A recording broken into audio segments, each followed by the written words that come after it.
Assalamualaikum warahmatullahi wabarakatuh. Alhamdulillahirabbil alamin. Kami di sini dari kelompok 17 mata kuliah Semantik Al-Qur'an hendak mempresentasikan hasil diskusi kami dengan tema Wacana Identitas Al-Qur'an dari buku Menyingkap Jati Diri Al-Qur'an karya Bapak Fadli Lukman.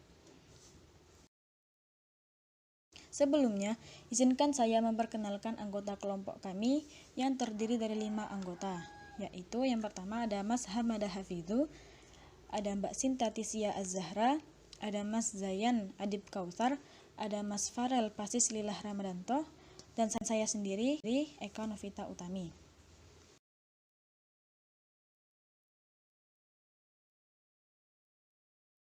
Baiklah, sebelum masuk ke pembahasan inti mengenai wacana identitas Al-Qur'an, saya akan menjelaskan sedikit tentang bagaimana masyarakat Arab mengetahui kitab suci.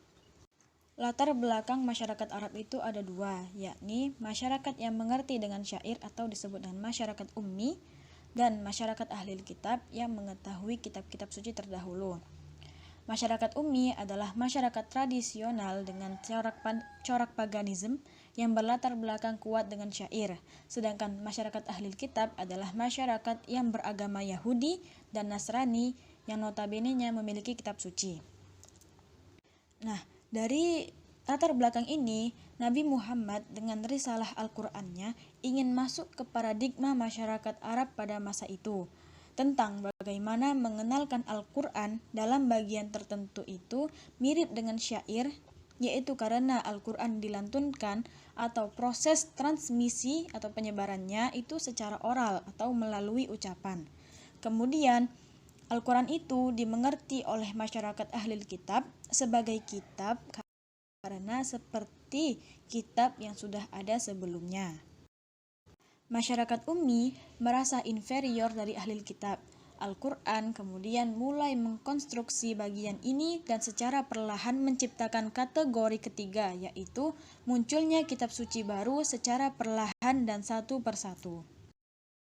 Kemudian, bagaimana caranya Al-Qur'an melakukan pewacanaan identitas diri kepada masyarakat Arab masa itu? Nah, di sini terdapat prinsip yang berfungsi untuk memperkuat kekuatan wacana yang disebut dengan prinsip exclusion.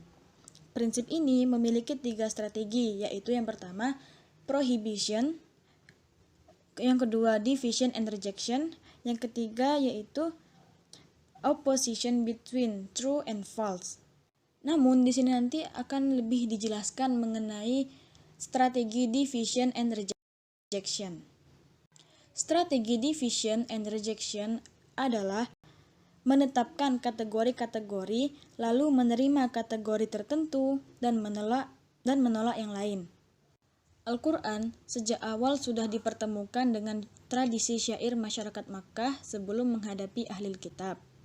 Al-Qur'an memperkenalkan dirinya sebagai Az-Zikr, sebagai wahyu yang diturunkan kepada Nabi Muhammad SAW yang berasal dan diajarkan oleh Allah Subhanahu wa Ta'ala. Melalui perkenalan ini, Al-Qur'an menjelaskan dirinya mirip dengan tradisi syair jahiliyah dari segi mekanisme pewahyuan sebagai pintu masuk menuju kesadaran kultural bangsa Arab yang memiliki syair. Kaum Quraisy pertama kali menyebutkan Al-Qur'an sebagai zikr karena dalam pewahyuannya oleh malaikat Jibril kepada Nabi Muhammad SAW, yaitu dengan lantunan verbal atau az-zikr yang sama dengan syair yang mereka ketahui sebelumnya, dikarenakan sama-sama ditransmisikan melalui oral atau secara ucapan. Al-Qur'an menunjukkan kemiripan cara dalam mekanisme pewahyuan dengan tradisi syair untuk menyasar target kesadaran kultural bangsa Arab. Al-Qur'an dikenalkan sebagai zikir yang dibagi menjadi 2, yaitu zikir bil lisan. Zikir bil lisan yaitu menjelaskan bahwa Al-Qur'an adalah kitab suci yang dilantunkan. Dalam Quran surat At-Takwir ayat 27, Bismillahirrahmanirrahim, In huwa illa zikrul lil alamin. Al-Quran itu tiada lain hanyalah peringatan bagi semesta alam. Yang kedua yaitu zikir bil qalb, menjelaskan bahwa Al-Quran adalah kitab suci yang mengandung memori masa silam yang menjadi pelajaran bagi manusia. Dalam Quran surat Al-A'raf ayat 69. Bismillahirrahmanirrahim.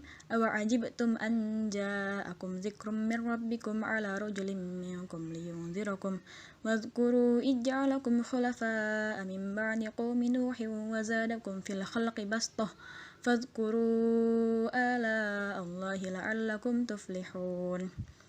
Yang artinya, apakah kamu tidak percaya dan heran bahwa datang kepadamu peringatan dari Tuhanmu yang dibawa oleh seorang laki-laki di antaramu untuk memberikan peringatan kepadamu. Dan ingatlah oleh kamu sekalian, di waktu Allah menjadikan kamu sebagai pengganti-pengganti yang berkuasa sesudah lenyapnya kaum Nuh, dan Tuhan telah melebihkan kekuatan tubuh dan perawakanmu daripada kaum Nuh itu, maka ingatlah nikmat-nikmat Allah supaya kamu mendapat keberuntungan. Di samping itu, Al-Quran juga menekankan ciri khasnya dengan modifikasi pewahyuan tradisional. Surat At-Takwir, Ar-Rahman, Al-Buruj membuktikan bahwa wahyu Al-Quran itu baru, meskipun mirip tetapi berbeda. Contohnya seperti surat At-Takwir yang di atas tadi yang telah disebutkan. Nah, istilah-istilah yang memiliki dimensi makna baru yaitu seperti istilah Rasulul Karim, Zil Arsh, Lauhul Mahfuz, serta istilah-istilah Allah dan Rahman. Kemudian, Al-Quran juga meruntuhkan otoritas kategori pertama dari yang paling dasar, yaitu sisi originalitas Al-Quran atau asal dari Al-Quran. Hal ini untuk membuktikan bahwa Al-Quran itu otentik, yang berasal hanya dari Tuhan. Contohnya, seperti dalam surah Ar-Rahman dan Al-Jin, yang menyertakan jin seperti manusia dan menyebutkan bahwa mereka tidak lagi memiliki kemampuan untuk mendengar bocoran pesan rahasia langit. Sehingga masyarakat Mekah sudah mengakui bahwa ada entitas baru yakni Al-Quran. Akan tetapi tujuan utama dari Al-Quran ialah diakui sebagai kitab suci seperti halnya kitab-kitab sebelumnya. Namun ini lebih eksklusif dan superior. Oleh karena itu, Al-Quran mulai memperkenalkan diri sepenuhnya sebagai Alkitab dalam surat Shad, Al-A'raf, dan sebagainya. Yakni Al-Quran adalah sebuah kitab yang diturunkan kepada manusia agar manusia memperhatikan ayat-ayatnya dan mengambil pelajaran dari Al-Quran. Al-Quran juga menyebutkan secara gamblang juga eksklusivitas dirinya yang ditingkatkan dengan menyatakan bahwa Al-Quran adalah musaddiq atau pembenar kitab-kitab sebelumnya. Hal ini terjadi ketika Nabi SAW melakukan konfrontasi terbuka dengan paganisme Mekah. Prinsip ini lebih condong kepada pembahasan tentang efek eksternal daripada proklamasi autentisitas asal dari pewahyuan Al-Quran. Proses penjelasan bahwa wahyu Al-Quran itu benar-benar berasal dan diprakarsai oleh Allah SWT sendiri. Seperti dalam surah Ar-Rahman dijelaskan bahwa Al-Quran diajarkan oleh Ar-Rahman kepada Muhammad. Oleh karena itu, qaul yang disampaikan Nabi berasal dari Allah, yang disampaikan kepada Nabi melalui perantara Rasul Karim atau Malaikat Jibril. Prinsip ini berfungsi untuk mengangkat derajat Al-Quran dan memisahkannya dari tradisi syair.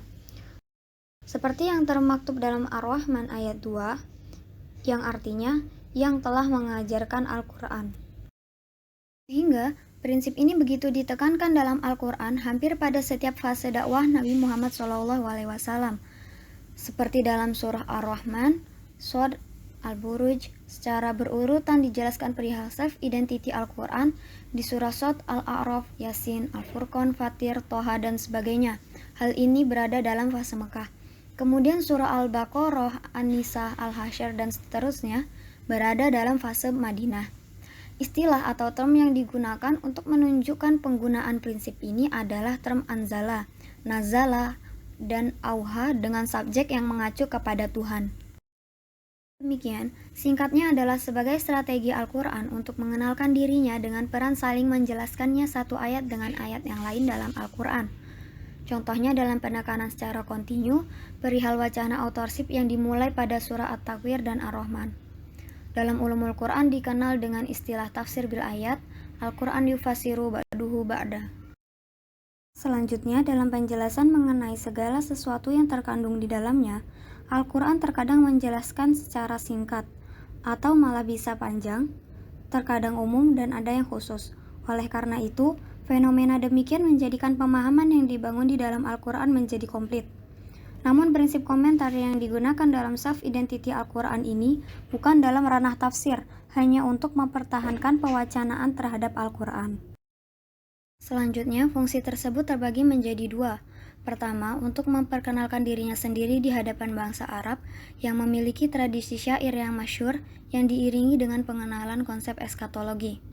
Harapannya dengan pewacanaan superioritas Al-Quran ini, informasi-informasi asing yang disampaikan Al-Quran bisa menjadi lebih mudah diterima. Kemudian yang kedua, pengenalan mengenai eskatologi merupakan langkah awal untuk menyadarkan masyarakat mengenai entitas yang tunggal, yaitu Tuhan Allah SWT atau monoteisme. Dan pewacanaan Al-Quran sebagai kitab suci yang berhubungan dengan kitab suci terdahulu yang akan memudahkan dalam dakwah menyebar faham monoteisme atau tauhid. Demikian, kesimpulan yang dapat diperoleh ialah Al-Quran dapat mewacanakan konstruksi pengetahuan baru mengenai dirinya di tengah masyarakat Arab yang berlatar belakang ummi dan para ahlul kitab. Kemudian pewacanaan ini bergerak progresif, mulai dari memisahkan sekaligus menjaga kaitannya dengan tradisi syair Arab, mengadopsi konsep kitab suci ahli kitab, atau Yahudi dan Nasrani, kemudian memunculkan bentuk baru daripada kitab penyempurna kitab-kitab sebelumnya. Dan akhirnya terbentuklah pemahaman terkait pewacanaan adanya sebuah kitab yang memiliki identitas dan kekhasan tersendiri. Sehingga tujuan akhirnya adalah untuk memperkenalkan Al-Quran dan memperkokoh eksistensinya, memacu efektivitas pesan Al-Quran yang disampaikan, serta untuk memperkuat status kenabian Muhammad SAW sebagai nabi terakhir yang membawa risalah petunjuk untuk seluruh manusia. Demikian yang dapat kami paparkan dari materi wacana identitas Al-Quran. Kami dari kelompok 17 memohon maaf apabila dalam penyampaian materi kami terdapat kesalahan baik yang disengaja ataupun tidak. Terima kasih atas perhatiannya. Sekian, wassalamualaikum warahmatullahi wabarakatuh.